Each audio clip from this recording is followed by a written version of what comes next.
Welcome back പ്രിയപ്പെട്ട പ്രേക്ഷകരെ. തെരഞ്ഞെടുപ്പിന് പിന്നാലെ സംസ്ഥാന ബി.ജെ.പിയിൽ വിഭാഗീയത രൂക്ഷം.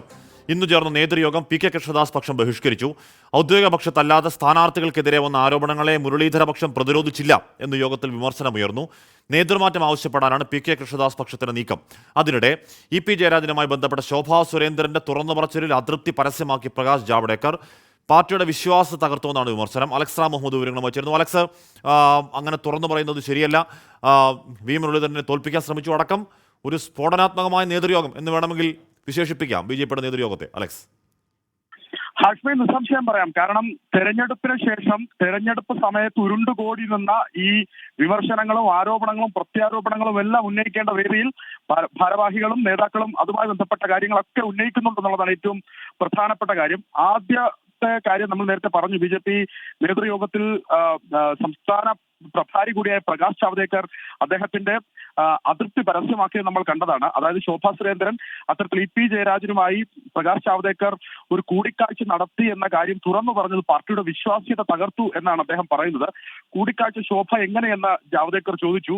പാർട്ടി പലരുമായി കൂടിക്കാഴ്ച നടത്തും, അത് തുറന്നു പറയുന്നത് കേരളത്തിൽ മാത്രമാണ്, അത്തരമൊരു ശീലമുള്ളത് കേരളത്തിൽ മാത്രമാണ്, മറ്റു സംസ്ഥാനങ്ങളിലൊന്നും അത്തരമൊരു ശൈലി ഇല്ല എന്നാണ് അദ്ദേഹം പറയുന്നത്.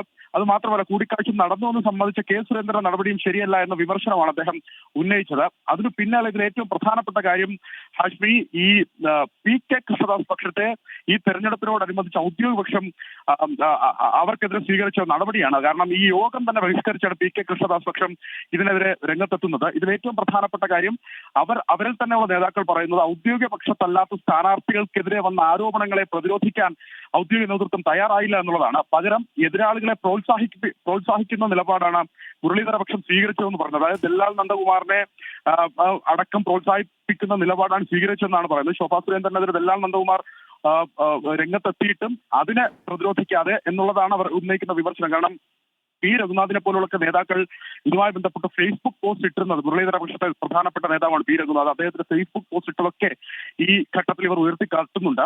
സ്ഥാനാർത്ഥികൾക്കെതിരെ വ്യക്തിഹത്യ നടത്തിയവരെയും ശോഭാ സുരേന്ദ്രന്റെ സ്ത്രീത്വത്തെ അപമാനിച്ചവരെയും പോലും പ്രോത്സാഹിപ്പിച്ചു എന്നാണ് അവരുടെ ആരോപണം. തെരഞ്ഞെടുപ്പ് സമയത്ത് പോലും ഗ്രൂപ്പ് അടിസ്ഥാനത്തിൽ ഔദ്യോഗിക നേതൃത്വം പെരുമാറിയതിൽ കടുത്ത അതൃപ്തിയിൽ ആണ് കൃഷ്ണദാസ് പക്ഷം.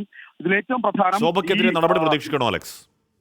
ഇപ്പോൾ പ്രകാശ് ജാവ്ദേക്കർ എന്ന് പറയുമ്പോൾ കേന്ദ്ര നേതൃത്വമാണ്, നടപടി ഉണ്ടാകുമെന്ന് കരുതണോ? സ്വാഭാവികമായി അതൊരു താക്കീതോ മറ്റോ ആയി മാറാനാണ് സാധ്യത. ആ അതൃപ്തി അദ്ദേഹം പരസ്യമാക്കി, ആ അതൃപ്തി അതങ്ങനെ തന്നെ ഉണ്ട് താനും. പക്ഷെ നടപടിയിലേക്ക് കടക്കും ഈ ഘട്ടത്തിൽ എന്നുള്ള കാര്യം ചിന്തിക്കുക വയ്യ. പക്ഷെ പ്രധാനപ്പെട്ട ഒരു കാര്യമുണ്ട്. തിരഞ്ഞെടുപ്പ് ഫലം വന്നതിന് പിന്നാലെ തന്നെ സംസ്ഥാന നേതൃമാറ്റം ആവശ്യപ്പെടാൻ ഒരുങ്ങുകയാണ് പി കെ കൃഷ്ണദാസ് പക്ഷം എന്നാണ് ഈ ഘട്ടത്തിൽ ലഭിക്കുന്ന വിവരം.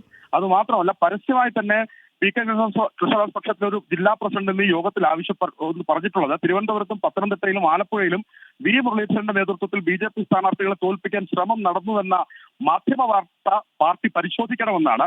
അദ്ദേഹം കൃഷ്ണദാസ് വിഭാഗത്തിലെ ജില്ലാ പ്രസിഡന്റ് കൂടിയാണ്. ഇന്ന് ഈ യോഗത്തിൽ ഉന്നയിച്ച നേതാവ് ശോഭാ സുരേന്ദ്രനെ പരസ്യമായി പിന്തുണയ്ക്കുന്ന ഭാരവാഹികൾ ഇന്ന് ഈ യോഗത്തിൽ ഉണ്ടായി എന്നതും ശ്രദ്ധേയമാണ്.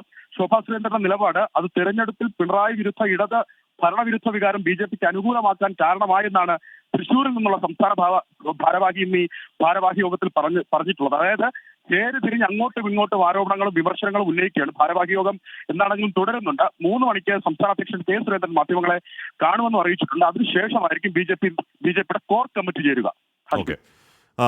എന്ന് പറഞ്ഞാൽ കേരളത്തിന് പുറത്ത് ഇത്തരം ചർച്ചകൾ നടക്കുമ്പോൾ ആരും അറിയില്ല. എന്നാൽ കേരളത്തിൽ മാത്രമേ ഉള്ളൂ ഇങ്ങനെ പുറത്തു പറയുന്ന നേതാക്കളെന്ന് പ്രകാശ് ജാവ്ദേക്കർ പറയുകയാണ്. അപ്പോൾ ഇ പി ജയരാജനുമായി നടന്ന ചർച്ച എന്താണ് എന്ന സൂചന കൂടി പ്രകാശ് ജാവ്ദേക്കർ ആ നേതൃയോഗത്തിൽ പറയാതെ പറയുന്നുണ്ട്. ഓക്കെ, മാത്രമല്ല ഇപ്പോൾ ഈ ദല്ലാൽ നന്ദകുമാർ നേരത്തെ പറഞ്ഞിരുന്നു ഈ ഹുയിസ് ശോഭ എന്ന് പ്രകാശ് ജാവ്ദേക്കർ ചോദിക്കുമെന്നൊക്കെ പലയാവർത്തി നന്ദകുമാർ ആഴ്ചകൾക്ക് മുന്നേ പറഞ്ഞതാണ്.